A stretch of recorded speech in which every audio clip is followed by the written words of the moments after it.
शिंदे गुट और अजीत पवार गुट यहाँ कितने बैकफुट पे नजर आते हैं?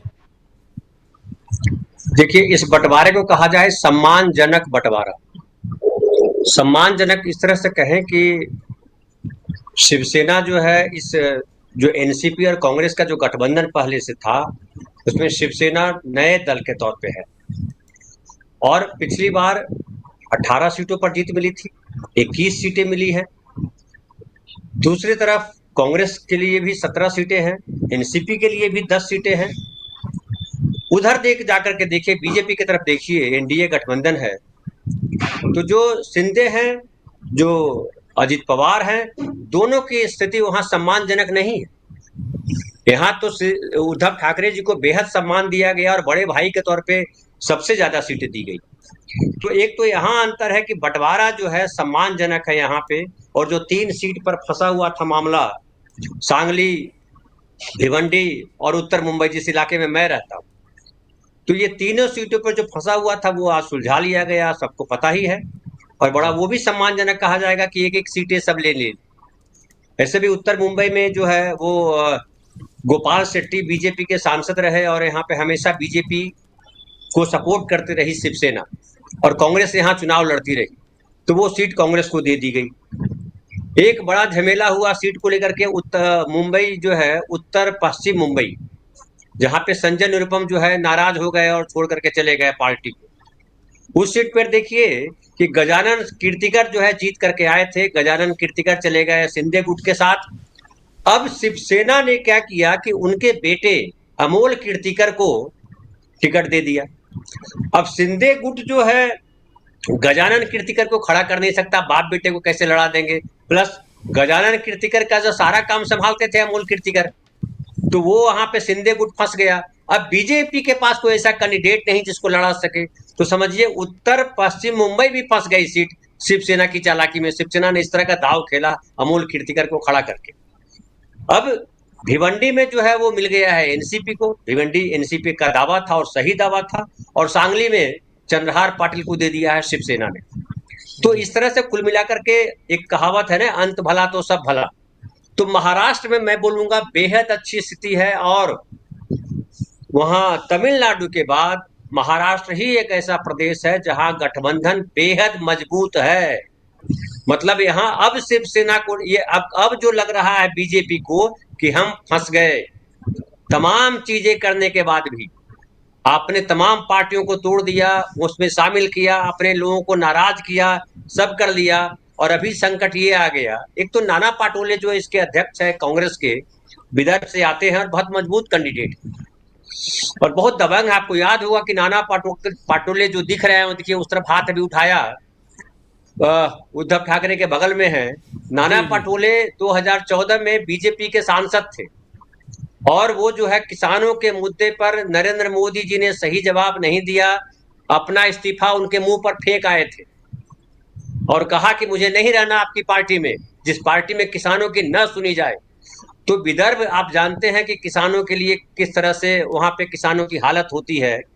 और 2019 के चुनाव में याद कीजिए कि नागपुर से लड़े थे ये नाना पाटोले नितिन गडकरी के खिलाफ, और नितिन गडकरी को पानी पिला दिया था, ये जान लीजिए, जबकि वो बाहरी उम्मीदवार माने गए, उनका इलाका दूसरा इलाका है।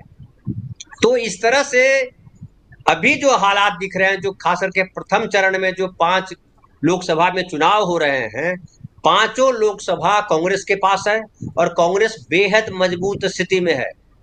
ग्राउंड रिपोर्ट तो ये कह रहा है कि जो विकास ठाकरे जी को नागपुर से टिकट दिया गया है, वो भी इस बार चैलेंज देने की स्थिति में है, और कोई ताज्जुब नहीं कि नितिन गडकरी हार जाए। अभी ये स्थिति कही जा रही है। और कैसे, आपको याद होगा कुछ दिन पहले नितिन गडकरी ने बयान दिया था कि हम चुनाव प्रचार नहीं भी करने जाएंगे तो 5 लाख वोटों से जीतेंगे। उनके बेटे ने बयान दिया था कि हम बीजेपी की वजह से नितिन गडकरी नहीं है, नितिन गडकरी की वजह से बीजेपी है। लेकिन अभी वहां के हालात ये हैं, वहां के जो लोग बता रहे हैं नागपुर के, कि लगातार मीटिंग्स चल रही है नितिन गडकरी की।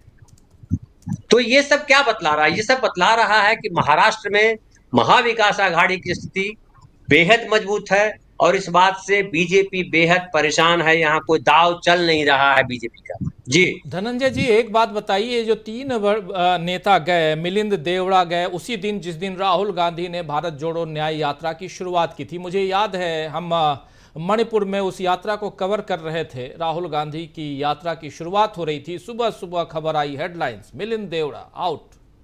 उसके बाद आगे बढ़ते हैं, राहुल गांधी थोड़ा और आगे आते हैं, बिहार तक पहुंचने की कोशिश करते हैं, तब तक अशोक चौहान चले जाते हैं। और अभी चुनाव की घोषणा के बाद संजय निरुपम, अभी आप नाम भी ले रहे थे संजय निरुपम का, ये तीनों के जाने से क्या फर्क पड़ा है कांग्रेस के ऊपर, या क्या फर्क पड़ता हुआ दिखाई दे रहा है जनता के बीच? कोई फर्क है?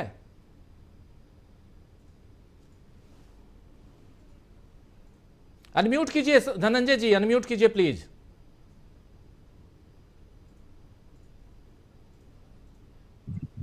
हेलो, आवाज आ रही जी है? जी जी प्लीज, जी आ रही है। तो मैं ये कह रहा था कि ये तीनों के जाने से कोई फर्क नहीं पड़ रहा, बल्कि जीरो फर्क पड़ रहा। अब एक एक करके मैं बात करता हूं। अशोक चौहान खुद पिछला चुनाव हार गए थे। अशोक चौहान जी जो है अब पुराने नेता हो गए, लेकिन जिस तरह का उनका व्यवहार दिख रहा था, आदर्श घोटाला की बात थी और सारी चीजें थी, तो उनके जाने से बहुत फर्क नहीं पड़ा। चूंकि इस बार जो ये जो लड़ाई चल रही है उसमें शिवसेना और नाना पटोले जो कांग्रेस के नेता हैं, नए नेता हैं, जुझारू नेता हैं, उनके नेतृत्व में लड़ाई चल रही है। अब मिलिंद देवरा वाली सीट जो है, मिलिंद देवरा भी हार गए थे, आपको याद होगा, मुरली देवरा जी के बेटे हैं।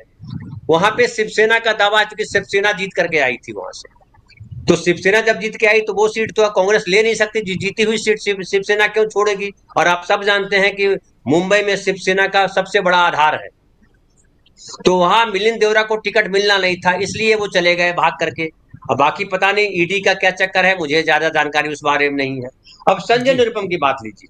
संजय निरुपम को जो है वहां से अगर टिकट दिया जाता और गजानन कीर्तिकर चुनाव लड़ते, तो गजानन कीर्तिकर भारी पड़ जाते, संजय निरुपम कमजोर रह जाते। अमोल कीर्तिकर को देकर के दो निशाने साधे एक साथ उद्धव ठाकरे ने। एक तो साधा ये कि शिंदे गुट को डिफंक्ट कर दिया, गजानन कीर्तिकर लड़ नहीं सकते, अब कोई कैंडिडेट नहीं। बीजेपी के पास कोई ऐसा कैंडिडेट है नहीं, क्योंकि बीजेपी का आधार मुंबई में नहीं है, उत्तर मुंबई में रहा है, जहां से पीयूष गोयल इस बार लड़ रहे हैं गोपाल शेट्टी को हटा करके। लेकिन अगर मजबूत कैंडिडेट कांग्रेस ने दे दिया यहाँ उत्तर मुंबई में, तो उनकी हालत भी इस बार पतली होने वाली है पीयूष गोयल जी की। और एक और बताऊं मैं आपको, गोविंदा को लाया गया बहुत ढोल बजा करके कि गोविंदा जी आ गए, शिंदे गुट में गोविंदा जी आ गए। उनसे कहा गया कि लड़ लीजिए यहाँ से, संजय निरुपम जिस सीट पे झगड़ा कर रहे थे, तैयार नहीं हुए गोविंदा। ये क्या बतलाता है? ये बतला रहा है कि मुंबई में, या जो ऐसा प्रशांत भाई कह रहे थे कि सब ये जो सरकार जब बनाई शिवसेना ने, उद्धव ठाकरे ने, उद्धव ठाकरे ने ऐसे मुख्यमंत्री के तौर पे खुद को प्रेजेंट किया जिससे हर आदमी मुतासिर है, इवन मुसलमानों के भीतर या जो दूसरे अल्पसंख्यक हैं सबके भीतर है। इवन उत्तर प्रदेश बिहार के लोगों को अक्सर शिकायत रहती थी कि शिवसेना वाले मारपीट करते हैं, पता नहीं क्या क्या करते हैं वो। और जो छवि एक गढ़ी हुई थी शिवसेना को लेकर के, ये जो भाग गए ढेर सारे नेता, आपको याद कीजिए 40-45 नेता भाग गए, विधायक भाग गए, कई सांसद भाग गए, उनमें से कई सांसदों को तो टिकट नहीं मिल रहा है और उसकी अलग नाराजगी है उनके भीतर। कई विधायकों की जमीन नहीं है, उसका अलग टेंशन है। तो कुल मिलाकर के जो यहाँ स्थिति है, तीनों के जाने से कोई फर्क नहीं पड़ रहा है कांग्रेस पे, ये जान लीजिए। आप प्रिया दत्त को लेकर के भी बात कर सकते हैं कि प्रिया दत्त की सीट है, वहां प्रिया दत्त शांत होकर, प्रिया दत्त ने किया क्या इधर हाल के दिनों में? तो इसलिए जो नेता गए हैं उनपे दाग है, और इस बहाने अच्छा हुआ कि राहुल गांधी जी को अपनी नई टीम बनाने में लाभ मिलेगा इसका। और नाना पटोले बहुत बढ़िया काम कर रहे हैं, बहुत झाड़ू नेता है, तो उनके नेतृत्व में हो रहा है महाराष्ट्र में